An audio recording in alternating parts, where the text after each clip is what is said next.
Hey, I just wanted to come and chat to you about what it is I do with the ladies I work with. So I run two parts of my business. The first one's called Thrive Coaching Programme, which is for my online and actually some face-to-face clients who are looking to improve maybe all parts of their health and well-being, from de-stress to nutrition to exercise.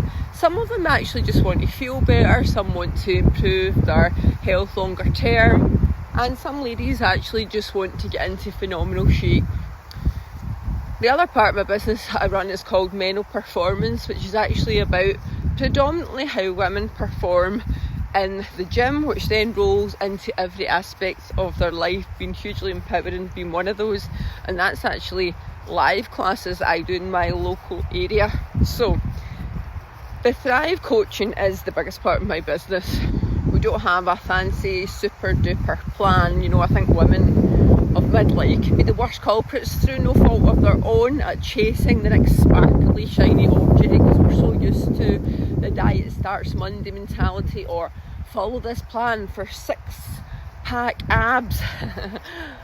I work with women and who they are, where they came from, and where they want to go. We can't compare that from one woman to the other. Everybody's so different, and even if you have a plan to start with, your circumstances could also change. So this is why one size will never fit all. I have a set-up call with women. We talk about where they're at, what their goals are, but more specifically, what can they achieve today and in this week. Sometimes it can just seem too far away, that it can be disheartening, that it seems so far in distance. We focus on what we can do now, which is why the plan you start with is unlikely going to be the plan that gets you where you need to go. It's only that initial stepping stone. But it's important that every lady's treated just like an individual person, like you are.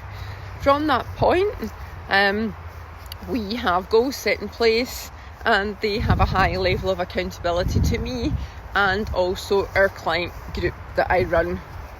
They have plenty of opportunities to talk about barriers they're coming up against, and an even bigger opportunity to celebrate every success, no matter how small. And it is so important. Ladies are, of course, given a planned workout programme, which may be in the gym, it may be at home, it actually may be for a lady who's running marathons or doing endurance cycling. That will still include strength training. So every plan is different for every lady. I don't give out nutrition plans, because what we do is I look at the way the lady is eating currently. She keeps a full food diary for me, and then we improve in that food diary week on week. So I hand you a food plan with 21 different meals in it, and you're already working, running a household, have children. It's not just overwhelming, it's actually impossible. How many times do you think, I'm going to try that new recipe? It takes you months to get around of it, and it's usually on a Saturday night when you have a bit of time. I'm a full-time worker as well, I hear you. Because I mainly work with women who are active already, or who have managed to lose their love or energy for exercise through this glorious stage of life called perimenopause. For a lot of these women, exercise is a habit already, and it's just about changing to some of the right things to do, adding in some more. So that is a box that's quite often ticked off, but not necessarily.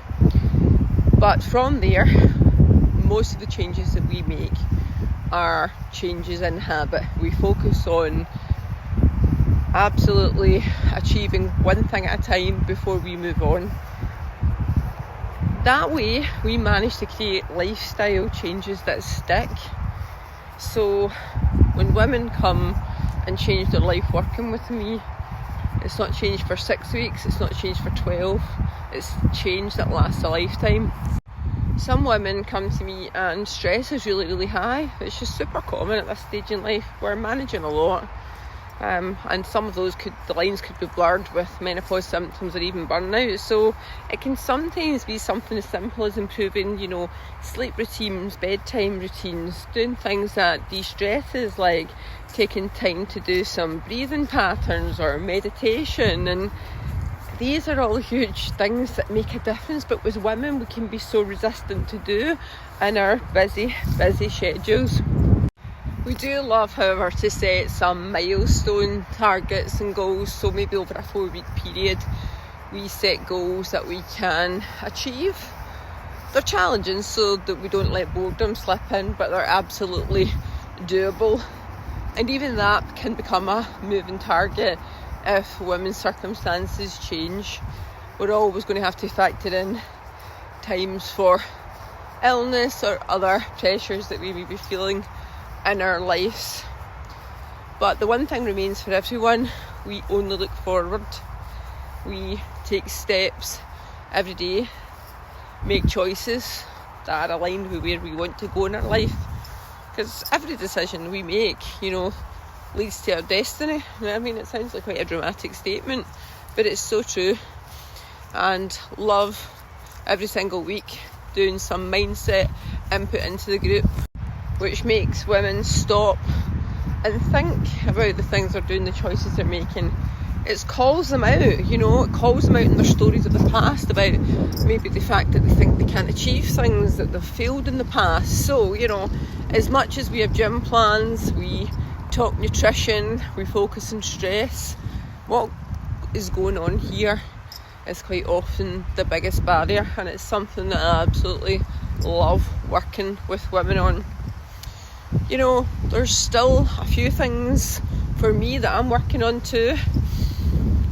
New challenges with fitness that are coming around, and I did have some niggling thoughts in there. I do 100% believe that the best of our lives are still to come. Kids are getting up a bit. For a lot of us, we are at the pinnacle of our career, and we have a future that we are in control of. I lost my mum to breast cancer at age 61, and I think to myself, pure cliche, but life is indeed short. So I'm here for all of it, to make mine and all the ladies that work with me the best part is still to come.